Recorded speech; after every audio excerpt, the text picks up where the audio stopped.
Indian हो के नहीं, इंडियन हो के नहीं, आपको शक है क्या? नहीं आप हो, आपको शक है क्या? नहीं शक नहीं है। आप ये बताओ, हाँ आपको शक है क्या? आप हो या ना? आपको क्यों लगा हम इंडियन नहीं? क्यों मेरे हाथ अब में मैं पहनावा पाकिस्तान- नहीं है, टीका नहीं है, इसलिए आपको लगता है कि हम जो है मुसलमान है तो इंडियन नहीं होंगे? मुसलमान अखंड भारत मैं नहीं चाहता हूँ। और बताओ, अगर नहीं चाहते अखंड भारत तो हम इंडियन नहीं होंगे। नहीं हो। अगर आप इंडियन, आप सर्टिफिकेट देंगे, आप सर्टिफिकेट मतलब हम अखंड भारत के पक्षधर नहीं होंगे तो हम इंडियन नहीं होंगे, ये कहना चाह रहे हो आप? एक तो अपने देश की समस्या सुधर नहीं रही, आपको अखंड भारत चाहिए। एक तो सब कुछ महंगाई चल रही है देश में, आपको अखंड भारत चाहिए। कैसी बात कर रहे हो यार? एक ही तो देश है, हिंदू राष्ट्र का क्यों नहीं बनेगा? अरे तो बराबर की आबादी हो जाएगी ना फिर, जब सब आ जाएंगे तो क्या? ज्यादा हो जाएंगे, आप कम पड़ जाएंगे ना। कैसे पड़ जाएंगे हम कम? अखंड भारत में कम नहीं पड़ेंगे। कैसे पड़ जाएंगे? अच्छा, सिर्फ पाकिस्तान चाहिए, पाकिस्तान के लोग नहीं चाहिए क्या? अखंड भारत में? अरे भाई पाकिस्तान, कौन कह रहा पाकिस्तान चाहिए? कांग्रेस की सरकार में कई युद्ध पाकिस्तान से हुए, बांग्लादेश का बंटवारा कांग्रेस की सरकार में हुआ। ठीक है, लेकिन उनमें हमारे जवान पता है कितने मरते थे। उन्हें ना तो परमिशन दी कि क्या नाम है गोली भी चला लें। अब कोई सा पैर रख लो, एक भी आतंकवादी आता है। पुलवामा भी तो हुआ बीजेपी की सरकार में, इतनी बड़ी घटना। देश दूसरे देशों में जाके पूछो ना कितनी तारीफ हो रही है इस देश की। दूसरे देश में चर्चा है, चर्चा क्यों नहीं है? कौन कौन देश आप गए हैं? मैं तो नहीं गया हूँ। फिर चर्चा कैसे सुन लिए? व्हाट्सएप पे सुन लिए क्या? मैं दानिश अंसार और आप देख रहे हैं पीआरवी। इस वक्त दिल्ली में मौजूद है और यहाँ लोगों से बातचीत करेंगे क्योंकि 2024 का काउंटडाउन जो है वो शुरू हो गया। अलग अलग पार्टियां, अलग अलग नेता अलग अलग प्रयोग कर रहे हैं। एक तरफ प्रधानमंत्री मोदी मेट्रो में सफर करते हैं, दूसरी तरफ राहुल गांधी बस में सफर करते हैं, कार मैकेनिक से, बाइक मैकेनिक से मिलते हैं, लोगों से जुड़ने का प्रयास कर रहे हैं। लेकिन आम जनता का क्या मूड है, आम जनता क्या सोच रही है 2024 को लेकर, वो किन मुद्दों के तहत वोट करेगी और प्रधानमंत्री मोदी के 9 साल के कार्यकाल को कैसे देख रहे हैं, इस वक्त बिल्कुल जमीन पे है और जमीनी हकीकत दिखाने का कार्य करेंगे। युवा है, कैसे देख रहे हैं मोदी जी का 9 साल युवाओं के लिए? भाई युवा के लिए ये देखो, सबसे पहले तो आप टॉपिक पे बात करो कि ये सरकार आने पे किसका कितना कारोबार में नुकसान हुआ और किसको कितना फ़ायदा हुआ। और दूसरी बात, जो एक दूसरे के दिल में मोहब्बत थी वो सब खत्म है इस टाइम। किसी अगर आप नॉर्मल लड़के को या किसी को भी पकड़ोगे, युवा लड़के को, सबके दिल में इस टाइम नफरत है। हिंदू मुस्लिम या फिर ये टॉपिक पे बात करते हैं, कोई भी अपने कौन नफरत कौन फैला रहा है? नफरत यही है भाई, सीधे से इस सरकार में नफरत फैली हुई है। एक दूसरे के दिल में जगह नहीं है और कोई किसी को भाई नहीं मानता। युवा जो लड़के हैं जो पढ़े लिखे अच्छे खासे, वो भी जाहिलों वाली बात करते हैं। अपनी सैलरी को, अपने कारोबार को लेके सब खत्म है, खाली सिर्फ नफरत फैलाने पे लगे। मोदी मोदी करते हैं खाली। मोदी मोदी। अब भाई हम चाहते हैं कोई भी बनो, हमें क्या मतलब है, कारोबार हो, सब कुछ अच्छा हो, हमें किसी से क्या लेना, हमें कोई शौक थोड़ी ना, कोई भी हो, लेकिन कम से कम लोग अच्छे से तो रहे, एक दूसरे में सब भाई लोग ही हैं। कहते हैं सबका साथ है, सबका विश्वास। अब तुम्हारे साथ विकास हुआ है तो बताओ ना कुछ भाई। आपके अच्छे दिन नहीं आ रहे? हमने अच्छे दिन, सब अच्छे दिन अपने घर में पता पड़ते हैं ना, कारोबार से पता पड़ता है भाई। ऑन रोड पे ऐसे थोड़ी ना पता पड़ेगा। किसी के जाके मालूम करो किसके बिजनेस में कितना प्रॉफिट है, कितना लॉस है, अभी क्या चल रहा है।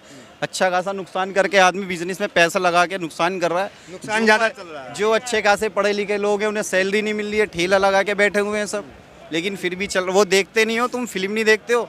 हीरो की चोरी भी अच्छी लगती है, रेप भी अच्छा लगता है। हम तो व्हाट्सएप देखते हैं। नहीं तो फिल्म देखा करो ना भाई, हीरो का सब कुछ अच्छा लगता है। जय श्री राम बोलो, देश में कैसा चल रहा है कैसा नहीं चल रहा है, कोई ये नहीं बात करता कि मतलब आपका काम कैसा है, ठीक है ना।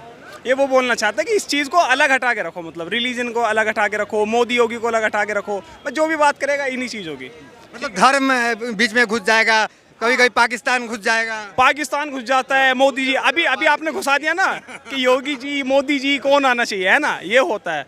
अभी कुछ और बात हुई है क्या यहाँ पे, बताओ। हिंदू मुसलमान कौन करता है?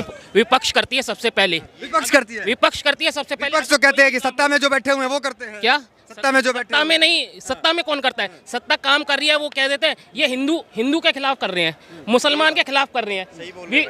भाई विपक्ष सबसे ज्यादा करती है, इसलिए ये मुद्दा उठता है। हिंदुत्व का कार्य पसंद आ रहा है, जो डंका बज रहा है, हिंदुत्व का मतलब ये जो नहीं, अखंड भारत की बात, हिंदू राष्ट्र की बात चल रही है, वो पसंद आ रहा है। अच्छा ये बताओ, आप इंडियन हो के नहीं?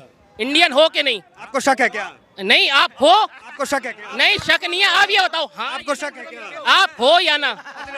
क्यों आपको शक है क्या? अखंड भारत हमारे देश का अभिन्न हिस्सा है। आपने क्यों पूछा आप इंडियन हो कि नहीं हो? क्यों आपने कहा अखंड भारत की ये बात चल रही है, मतलब अखंड भारत आप मानते नहीं हो? आप मानते नहीं हो अखंड भारत हमारे इंडिया का है? अखंड भारत आप मानते हैं? हाँ मानते हैं। तो आप चाहते हैं पाकिस्तान, आप ये बांग्लादेश, म्यांमार सब आ जाए इसमें? चाहते हैं क्या? हाँ चाहते हैं? आ जाए।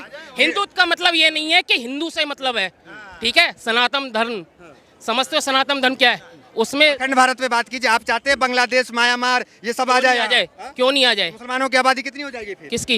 यहाँ पे? अरे मुसलमानों से उससे मतलब 20 करोड़ है, फिर 80 करोड़ हो जाने दो, कोई बात नहीं, तो कोई दिक्कत नहीं। अच्छा, हाँ मतलब आप ये फिर तो चाहते हो कि संसद में बराबर में बैठ जाएंगे वो तो। हाँ तो बैठो ना। फिर हिंदू राष्ट्र कैसे बनेगा? क्या? हिंदू राष्ट्र कैसे बनेगा? हिंदू राष्ट्र? यार एक ही तो देश है, हिंदू राष्ट्र का क्यों नहीं बनेगा? अरे तो बराबर की आबादी हो जाएगी ना फिर जब सब आ जाएंगे तो क्या? ज्यादा हो जाएंगे, आप कम पड़ जाएंगे ना। कैसे पड़ जाएंगे हम कम? अखंड भारत में कम नहीं पड़ेंगे? कैसे पड़ जाएंगे? अच्छा सिर्फ पाकिस्तान चाहिए, पाकिस्तान के लोग नहीं चाहिए क्या? अखंड भारत में? अरे भाई पाकिस्तान कौन कह रहा पाकिस्तान चाहिए? तो चाह रहे ना अखंड भारत। अगर अखंड भारत आप का पाकिस्तान पे क्यों आ रहे हैं? बांग्लादेश देखो, चाइना के पास आओ, म्यांमार अखंड भारत में पाकिस्तान को नहीं लेंगे आप? क्या? पाकिस्तान नहीं? आप केवल पाकिस्तान की बात क्यों कर रहे हैं, मुझे ये बताओ। क्योंकि पाकिस्तान हमारा दुश्मन है ना, आप चाहते दुश्मन को हम साथ ले लें। एक बात सुनो, अखंड भारत में नहीं लेंगे ना? क्या क्या कौन कौन सारे म्यांमार ले लेंगे? नेपाल में? हाँ नेपाल ना उधर ही बात नेपाल तो मेरी एक बात बताओ, आप मुझे दुश्मन मानते हो? मानते हो कि नहीं? क्यों मानेंगे आपको दुश्मन? है? क्यों मानेंगे? अगर आप नहीं मानोगे तो हम भी नहीं मानेंगे, अगर आप मानोगे तो हम भी मानेंगे। सी रियलिटी बात है। मतलब आपको लग रहा है हम इंडियन नहीं है? पाकिस्तान ने अभी अच्छा ये बताइए, आपको क्यों लगा हम इंडियन नहीं है? क्यों मेरे हाथ अब में मैं कलावा पाकिस्तान- नहीं है, टीका नहीं है, इसलिए आपको लगता है कि हम जो है मुसलमान है तो इंडियन नहीं होंगे? मैंने तो मुसलमान की बात ही नहीं की, आप अपने आप बोला, आपने तो अपने आप बोला। नहीं, आपको तो शक है ना, आपने कहा ना कि आप इंडियन हो कि नहीं हो। मैं अब मैं अगर आपसे पूछता आप इंडियन हो तो आपने ये कैसे कह दी कि अखंड भारत की बात जो कर रहे हैं? तो अखंड भारत के हम सब इंडियन चाहता है, चाहे हिंदू हो चाहे मुसलमान हो। ठीक है, अखंड भारत सबका है, चाहे हिंदू हो चाहे मुसलमान अखंड हो। भारत मैं नहीं चाहता हूँ, और बताओ। मैं नहीं चाहता क्यों हूँ, नहीं चाहते हो? उसका एक रीजन बता दो। मैं नहीं चाहता हूँ। मैं दुश्मन देश पाकिस्तान को लेना नहीं चाहता हूँ। एक तो अपने देश की समस्या सुधर नहीं रही, आपको अखंड भारत चाहिए। एक तो सब कुछ महंगाई चल रही है देश में, आपको अखंड भारत चाहिए। कैसी बात कर रहे हो यार? अखंड भारत में क्या है? मतलब हम अखंड भारत के पक्षधर नहीं होंगे तो हम इंडियन नहीं होंगे, ये कहना चाह रहे हो आप? क्यों नहीं होंगे? हैं? आप यही कहना चाह रहे हो क्या? कि अगर हम जो है वो अखंड भारत के पक्षधर नहीं होंगे तो इंडियन नहीं होंगे? देखो, सबका अपना अपना ये वैचारिक विपक्ष अखंड भारत के पक्षधर नहीं, तो सारे विपक्ष जो है वो इंडियन नहीं है। क्यों नहीं है? सबका अपना अपना वैचारिक मतभेद है। हम चाहते हो, आप नहीं चाहते नहीं हो। तो अभी आपने कहा ना कि अगर आप नहीं हर इंडियन चाहता, अगर हम नहीं चाहते तो इंडियन नहीं है हम। क्या? हम अगर नहीं चाहते अखंड भारत, हम इंडियन नहीं है। नहीं हो। अगर आप इंडियन, आप सर्टिफिकेट देंगे, आप सर्टिफिकेट देंगे। हम सर्टिफिकेट आप क्या है? आप पूछ रहे हो, हम तो कह रहे, हम तो अपना हम इंडियन नहीं मानेंगे। मत रख रहे हैं। को महंगाई उंगाई से थोड़ा आम जिंदगी में फर्क पड़ता है कि यार, नहीं? हम ये लोग- मिनटों जिंदगी छोड़ के बताइए, आम जिंदगी। हम भैया मान जिंदगी हम जीतते हैं, रोटी रोटी खाते हैं, नमक रोटी खाएंगे, नमक रोटी खाएंगे, हाँ, लेकिन क्या क्या आगे आगे आगे आगे तुम्हें पता ही है हर मोदी को जिता। हाँ। ये क्या, ये तो बड़ा मतलब बड़े वाले आप जो है भगत है मोदी जी के। यार एक चीज बताओ तुम, अब वो चीज मत बताओ, उछल जाऊंगा फिर। अरे हाँ। मुझे रोकना पड़ेगा, इसको मुझे रोकना पड़ेगा। मोदी जी का फैन है, ये तो मान लेंगे। ना भैया हम क्यों फैन ना है, हम रोजी रोटी कमाते हैं, रोजी रोटी कमाते हैं, 20 बच्चे किराए पे रहता हूँ, 3000 रुपए की रोजी रहता हूँ किराए पे। अच्छा। लेकिन जो चीज होते हैं, जो काम हो रहा है उसकी तारीफ करेंगे। नहीं भैया हम तारीफ भी ना करेंगे ज्यादा, हम किसी की बुराई भी ना करेंगे। शिक्षा पर ध्यान रहना चाहिए बस। क्या शिक्षा पे क्या कमी है? हैं? कमी क्या है? शिक्षा मेरे हिसाब से 30% आदमी पढ़ा लिखा है, 70% बेवकूफ है। हाँ, आज के जमाने में उसको यही नहीं मालूम क्या हो रहा है दुनिया में। क्या पॉलिटिशियन पढ़े लिखे नहीं है, देश चला रहे हैं? अरे वो तो पॉलिटिशियन की बात छोड़ो, खाली 30% आदमी पढ़ा लिखा है, 70% बेवकूफ घूमता है इधर। अच्छा, हाँ मैं रोडवेज में नौकरी करता हूँ, मुझे मालूम है, ज्यादा मत पूछो। मोदी के आने से 9 साल में हमको किसी से कोई मतलब नहीं, किसी की सरकार रहे, सिर्फ शिक्षा चाहिए। हाँ जब आदमी पढ़ा लिखा होगा तो अपने आप ले लेगा नौकरी, कोई किसी की भी सरकार आ जाए। हाँ तो मोदी जी के 9 साल में शिक्षा सुधार नहीं हुआ? किसी की नहीं, अभी तो कोई सुधार नहीं हुआ। नहीं अच्छा बताओ ना क्या है मंदिर उंदिर की तारीफ? भाई, मुझे तो मंदिर नहीं चाहिए, मुझे तो स्कूल चाहिए, कॉलेज चाहिए। स्कूल नहीं मिला? नहीं, सारे मंदिर बन रहा है, सब बनना है। सब बन रहा है। सारे मंदिर गिर जाओ, सारी मस्जिद गिर जाओ, मुझे तो कॉलेज स्कूल चाहिए। ला दो, कौन ला देगा? आप ला दोगे या मोदी ला देगा? अच्छा, आपको शिक्षा पे मेन शिक्षा चाहिए मेरे को तो, अच्छा, और सबको एक समान चाहिए। आप बात पहुंचा सकते हो, पहुंचा दो, कहाँ तक पहुंचाओ? ये तो कहते हैं मंदिर चाहिए, सब तो कहते हैं मंदिर मस्जिद कोई भी चाहिए। मीडिया वाला ऐसा है जो सरकार से सवाल कर सके? है कोई? हम करते हैं, आप भाई तुम यार भरोसा ले भाई, मैं चल रहा हूँ तेरे साथ, कर रहा हूँ तेरे, भरोसा कर ले सवाल मेरे साथ साथ बैठ के। कहने क्या बात पहुंचाना चाहते हैं आप, क्या दीजिए? मेरे साथ चल ले भाई, वहीं बैठ के बता दूंगा। क्या दिक्कत है? अरे बताओ, दिक्कत भी वहीं बता दूंगा। आपने देखा होगा सीमा पर जब जवान खड़ो रहे, सबसे पहले क्या हो, पहले जो आतंकवादी उन्हें मार के चले जावे, ये कुछ मतलब कोई कार्रवाई नहीं कर पावे। अब आ जाओ ना, कौन सा आवे सालो जवान सब। अभी तो कांग्रेस की सरकार में कई युद्ध पाकिस्तान से हुए, बांग्लादेश का बंटवारा कांग्रेस की सरकार में हुआ। ठीक है, लेकिन उनमें हमारे जवान पता है कितने मरते थे, उन्हें ना तो परमिशन दी कि क्या नाम है गोली भी चला लें। अब कोई सा पैर रख लो, एक भी आतंकवादी आता है। पुलवामा भी तो हुआ बीजेपी की सरकार में, इतनी बड़ी घटना। भाई देखो हुआ ठीक है, लेकिन वो अंदर हमारे देश के ही आतंकवादी है, ना कि कोई बाहर का। कभी तुम सोच रहे हो बाहर का तो खैर जल्दी से आने वाला कहते पाकिस्तान से RDX आया। मतलब ही ना है, लेकिन आए भी तो यहीं के इनके थ्रू है, यहीं पैदा होता है आतंकवाद के बाहर से अच्छा, ना। कहाँ ये यहाँ कौन पैदा हो रहा है आतंकवाद? जो लोग यहाँ के ही पना देते हैं उन्हें जब भी आते हैं यहाँ पे। कौन लोग बनाते हैं? कभी भी चोरी होगी हमारा उसमें घर का ही शामिल होगा तभी होगी। कौन लोग हैं, कौन किस समाज से जो आते भी हैं? होगा भाई, मैं ये नहीं कह रहा पूरे, कोई भी हो सकता है, हम भी हो सकते हैं, ये भी हो सकता है, कोई भी हो सकता है। धर्म विशेष से, जाति विशेष से तो कोई नहीं जाति विरोध, भाई देखो आतंकवादी होता है किसी जाति या किसी उसको नहीं होता, किसी भी जाति को हो सकता है, वो कुछ में वो नहीं है कि किसी भी जाति से हो सकता है। लेकिन बात रही मोदी और योगी की, तो इनको राज आना है हर 100 की 100% आना। मोदी जी आ रहे हैं, बिल्कुल क्या आ रहे हैं मोदी जी, आ रहे हैं? कहाँ, 24 में? 24 में भी आएंगे यार। 24 में आएंगे। भाई मैं यूँ कह रहा हूँ, हो सकता है कि आते ही रहे, उनके जो काम में भी आएंगे, 29 में भी आएंगे। देश दूसरे देशों में जाके पूछो ना कितनी तारीफ हो रही है इस देश की। भारत में पूछे, हम दूसरे देश की भाई मैं जाएंगे। बता रहा हूँ ना, मोदी की तो दूसरे देश में चर्चा है, चर्चा क्यों नहीं है? कौन कौन देश आप गए हैं? मैं तो नहीं गया हूँ, फिर चर्चा कैसे सुन लिया? व्हाट्सएप पे सुन लिया क्या? देखता हूँ जब दौरे करते हैं, जब नहीं देखते हो क्या, साले खड़े हो जाते हैं उनके सामने। ये तो मीडिया किसे भी उजाड़ सकती है, ये तो मीडिया सत्ता पर आप कभी गए बाहर क्या? कैसे पता चला कि विदेश में चर्चा है? लेकिन मीडिया से पता चला, लेकिन जब वो वो तो कहते गोदी मीडिया कुछ भी दिखाता है। कहीं भी जाते हैं तो उनके सम्मान में हमने भी देखा है कि क्या नाम है, अच्छे अच्छे लोग खड़े हो जाते हैं, अपनी सीट छोड़ देते हैं। तो बंदे में दम है तभी तो छोड़ेगा कोई सीट, हर कोई थोड़ी ना किसी के लिए सीट। मैं भारत यूपी में देखिए, यूपी में क्या होता है, यूपी में क्या होता है, यूपी में तो घेर लिए जाते हैं, यूपी में कहीं क्या होता है? विदेश में मोदी जी का बड़ा सम्मान है। अरे विदेश में होता होगा, मैं तो यूपी की बात कर रहा हूँ। यूपी में सम्मान नहीं है। सम्मान बिल्कुल नहीं है यूपी में। ये मेट्रो घूम रहे थे, मोदी जी भाषण दे रहे हैं, वहाँ कह रहे हैं ये कर दिया। भाषण देना तो उनका मतलब बहाना है, सबको चूतिया बनाना है, वोट लेना है बस, और कुछ नहीं है। अच्छा, राहुल गांधी जो इधर घूम रहे हैं वो क्या फायदा पहुँचा? वो किसानों को देखते हैं ना, वो किसान को देखते हैं, ये तो पूंजीपति आदमी को देखते हैं, अंबानी सबको, वो किसान को पकड़ता है। तो बीजेपी जो है वो पूंजीपतियों की सरकार है जी, कांग्रेस किसानों की सरकार है, किसान का सुनता है। अच्छा, कांग्रेस और अभी में क्या फर्क देख रहे हैं जमीन में? वो जमीनें हकीकत काम करता है, ये इसका कहीं काम आपको दिख रहा है? काम नहीं दिख रहा बीजेपी? कहाँ दिख रहा है काम? टीवी अखबार नहीं पढ़ते हैं? अरे टीवी अखबार में रोज देखता हूँ, कुछ नहीं है उसका काम, ये बस अफवाह है कि वहाँ किया वो किया, और कुछ नहीं है बस। जी, वो कह रहे हैं मुसलमानों की चूड़ी टाइट कर दी है। बस यही तो उसका वोट लेने का उम्मीद है, बस हिंदू मुस्लिम करके सरकार बना लेता है। हिंदू मुस्लिम कब तक करेगा? तो हिंदू मुस्लिम से जीतते हैं और क्या, काम से नहीं? काम कहाँ है उसका, बताइए आप। अच्छा, जो लोग कहते हैं कि मुसलमानों की चूड़ी टाइट कर रखे, क्या कहेंगे फिर उस पे? उसमें मैं क्या करूँगा? डंका बज रहा है मोदी का। डंका बज रहा है? अरे कहीं नहीं बज रहा है, तो मतलब ये बुझेगा। कहाँ डंका बज रहा है? क्या बजना रहा डंका? विदेशों में बज रहा डंका। मोदी जी का डंका? हाँ, डंका बज रहा। कहाँ बज रहा डंका? हर जगह डंका बज रहा। चोरी से ले लेता है वोट, कहीं ईवीएम चुरा लेता है, क्या कर लेता है कहीं।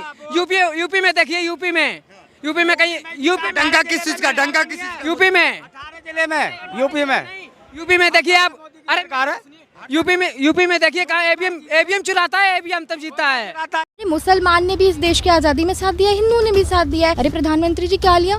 राहुल गांधी जी तो कहते हैं मैं देश के लिए गोली खाऊंगा, आप गाली नहीं खा सकते। मुझे तो लगता है 2024 में राहुल गांधी जी को प्रधानमंत्री बनना चाहिए। लोग एक ही जवाब देते हैं कि हाँ, इस देश के अगले प्रधानमंत्री राहुल गांधी जी होंगे। राहुल गांधी जी ने कन्याकुमारी से कश्मीर तक पैदल चलकर, ठंडी हो या गर्मी हो या बरसात हो कि आंधी हो तूफान हो, एक नई मिसाल पेश की है। राहुल गांधी जी से डरेंगे ही, सच से सभी डरते हैं। घने तूफानों के बीच में खुद आंधी होना बड़ा मुश्किल है। इस दौर में राहुल गांधी हो। मोहब्बत की राजनीति, जैसे राहुल गांधी जी ने अपना एक नारा भी बुलंद किया, नफरत के बाजार में मोहब्बत की दुकान खोलने आया हूँ। तो मोहब्बत की राजनीति आप समझ लीजिए कौन कर रहा है, जो देश को साथ लेके चल रहा है, जो ना हिंदू मुस्लिम ये नहीं कर रहा। अरे मुसलमान ने भी इस देश की आज़ादी में साथ दिया है, हिंदू ने भी साथ दिया है। अगर आप हिंदुओं को वोट बैंक की तरह ले रहे हो वो भी गलत है, मुसलमान को वोट बैंक की तरह ले रहे हो वो भी गलत है। तो मोहब्बत की राजनीति सिर्फ और सिर्फ राहुल गांधी जी कर रहे हैं। पहले तो मोदी जी मुझे तो बिल्कुल मशहूर नहीं लगते। अगर मोदी जी इस चीज़ से मशहूर होते हैं कि भाई पूरे टाइम मीडिया मोदी जी ये खा रहे हैं, मोदी जी यहाँ जा रहे हैं, मोदी जी ये पहन रहे हैं, तो इस चीज़ से मशहूर नहीं होता। मशहूर होता है इंसान अपने देश की जनता की बातें सुनने से। राहुल गांधी जी इस देश की जनता को समझते हैं, उनसे मिलते हैं, उनकी जो भी समस्याएं होती हैं उनको सुनते हैं। मोदी जी की तरह नहीं कि स्टेज पे आके बता दें कि भाई हमें तो इतनी गालियाँ पड़ी। अरे प्रधानमंत्री जी क्या लिया? राहुल गांधी जी तो कहते हैं मैं देश के लिए गोली खाऊंगा, आप गाली नहीं खा सकते। ये कैसी बात है? मुझे तो राहुल गांधी जी बहुत अच्छे लगते हैं और उनके जैसा प्रधानमंत्री होना बहुत ज़रूरी है। मुझे तो लगता है 2024 में राहुल गांधी जी को प्रधानमंत्री बनना चाहिए। हमने देखा कि कन्याकुमारी से कश्मीर तक के भारत जोड़ो यात्रा ने इस देश में धर्म की राजनीति को, नफरत फैलाने वाली राजनीति को ख़त्म कर दिया। ऐसा नेता जिसने कन्याकुमारी से लेकर कश्मीर तक हर धर्म को जोड़ा, हर जात के लोगों को जोड़ा, हर वर्ग को जोड़ा। भारत जोड़ो यात्रा का जो सक्सेस लेवल था वो आज इस देश के हर बच्चे को पता है कि भारत जोड़ो यात्रा ने इस देश से नफरत की राजनीति को ख़त्म कर दिया है। नरेंद्र मोदी सरकार जो है, आप देखिए उन्होंने क्या कहा था, हर साल 2 करोड़ एम्प्लॉयमेंट देंगे, उन्होंने नहीं दिया।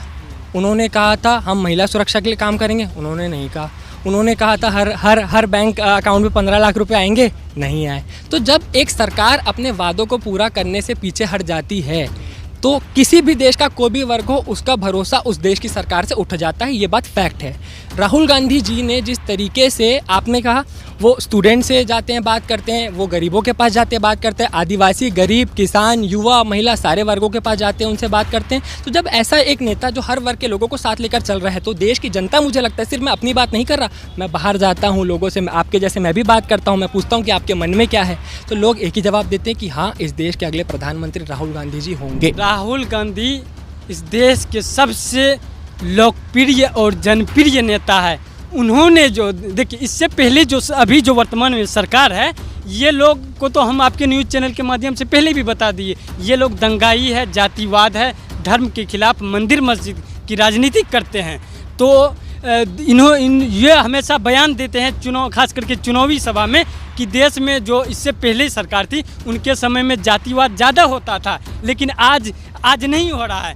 तो यही चीज़ को मिटाने के लिए आदरणीय राहुल गांधी जी ने कन्याकुमारी से कश्मीर तक पैदल चलकर, ठंडी हो या गर्मी हो या बरसात हो कि आंधी हो तूफान हो, एक नई मिसाल पेश की है और देश के सभी लोगों को एक नया संदेश दिया है कि आज भी हमारे देश में ना तो कहीं जातिवाद है, ना तो कहीं धर्म विवाद है, ना तो सब लोग आपस में मिल के रहते हैं, सब लोग भाईचारा बना के रखते हैं। हिंदू, मुस्लिम, सिख, ईसाई आपस में सब भाई। और भारतीय जनता पार्टी, जब हमारे राहुल गांधी जी जब भारत जोड़ो यात्रा के लिए निकले हुए थे तो भारतीय जनता पार्टी के लोग मजाक कर उड़ाने लगे। कोई कह रहा था कि भारत कहीं टूटा हुआ है ही नहीं, तो भारत जोड़ने की आवश्यकता क्यों पड़ गई। लेकिन हम उनसे कहना चाहते हैं, उसके प्रवक्ता, उनके मंत्री संतरी से कहना चाहते हैं कि भारत तो कभी टूटी नहीं थी, न अभी टूटी हुई है। 2014 के पहले जो सरकार थी उनके समय में न तो कोई मुस्लिम था, न तो कोई हिंदू था, न तो कोई सिख था, न तो कोई ईसाई था, बल्कि सब था कौन, वो इंसान था, वो भारतीय था। लेकिन 2014 के चुनाव के आने के बाद ये भारतीय जनता पार्टी के लोग हिंदू में, मुस्लिम में, सिख में, ईसाई में बांट दिया, दलित में सब बांट दिया। इसी को प्रेम, एकता, भाईचारा को कायम करने के लिए आदरणीय श्री राहुल गांधी जी ने भारत जोड़ो यात्रा करके देश को एक नया संदेश दिया है कि आज भी हमारे देश में लोकतंत्र, संविधान कायम है। राहुल गांधी क्योंकि ये एकता की बात करते हैं, राहुल गांधी हिंदू मुस्लिम प्रेम, एकता, भाईचारा की बात करते हैं, ये लोकतंत्र की बात करते हैं, संविधान की बात करते हैं। तो भारतीय जनता पार्टी के लोग, उनके प्रवक्ता तो देश विरोधी है ना, संविधान विरोधी है ना, लोकतंत्र विरोधी है ना, तो उनको तो भाई लगना ज़रूरी है ना, उनको तो खराब लगेगा ना। अगर आप अच्छा कीजिएगा, अगर जो लोग अच्छा के विरोध हैं तो उनको तो खराब लगेगा ही। हमारे राहुल गांधी जी वो भी अकेले दहाड़ते हैं, चाहे उन्हें कितनी बार दबाया गया हो, परेशान किया गया हो। आपने देखा होगा कैसे ईडी ने उनसे 55 घंटे पूछताछ करी थी। उनकी मां सोनिया गांधी उन्हें परेशान करने का प्रयास किया। आपने देखा होगा अभी उन्होंने बस यही केवल एक ही सवाल किया था कि जेपीसी का गठन आप करें, उनकी बस यही मांग थी। सरकार ने क्या किया, पहले तो सदन में उन्हें बोलने का अवसर नहीं दिया, सदन में अगर बोलते भी थे तो माइक म्यूट कर दिया जाता था, और उसके बाद उन्हें डिस्क्वालीफाई किया गया एक साजिश के तहत। राहुल गांधी जी से डरेंगे ही, सच से सभी डरते हैं। जो झूठा होगा, जो झूठ बोलेगा, जिसकी बैसाखी ही फरेब पे रखी हो, वो तो डरेगा ही डरेगा। आपने देखा होगा कि नींबू और दूध कभी मिलके नहीं रह सकते, तो उसी तरह है, नींबू और दूध कभी मिलके नहीं रहेंगे। हमारे राहुल गांधी जी और नरेंद्र मोदी जी, फैसला आपको करना है कौन नींबू है कौन दूध है। राहुल गांधी जी ने कुछ भी किया है, कम से कम नवाज शरीफ जी के बर्थडे पे जाकर के केक नहीं काटा, लाल कृष्ण अडवाणी जी के तरह जाकर के जिन्ना के मज़ार पे मत्था नहीं टेका। तो Rahul Gandhi ji is the best. ये वक्त ऐसा चल रहा है जहां सच बोलने वालों की कमी है, और एक आवाज़ पूरे देश में आज देश की आवाज़ बनकर गूंज रही है। सच्चाई से, निडरता से राहुल जी देश के युवा की, बेरोज़गारों की, महिलाओं की और हर वर्ग की बात कर रहे हैं, और उस सरकार से जो इस देश के प्राथमिक विषयों से भटक रही है उससे निरंतर सवाल कर रहे हैं। मैं राहुल जी के बारे में सिर्फ इतना कहूँगा कि घने तूफ़ानों के बीच में खुद आंधी होना बड़ा मुश्किल है, इस दौर में राहुल गांधी होना। राहुल गांधी आज वो सोच बन के उभरे हैं, और ये बात आज की नहीं है। मैं पिछले कई सालों से 2012 से लेकर जब कांग्रेस की सरकार थी केंद्र में, तब से लेकर अब तक निरंतर राहुल गांधी जी, चाहे भट्टा परसौल का विषय हो, चाहे किसानों को लेकर आंदोलन हो, हर विषय पर राहुल गांधी जी उपलब्ध हैं। हाथरस में, चाहे उन्नाव में, चाहे देश में किसी भी परिस्थितियों पर राहुल गांधी जी उपलब्ध हैं। 24 आवर्स लीडर है, यूथ आइकन है इस देश के, और वो लगातार देश के युवाओं की आवाज़ इस बहरी गूंगी सरकार के खिलाफ उठा रहे हैं।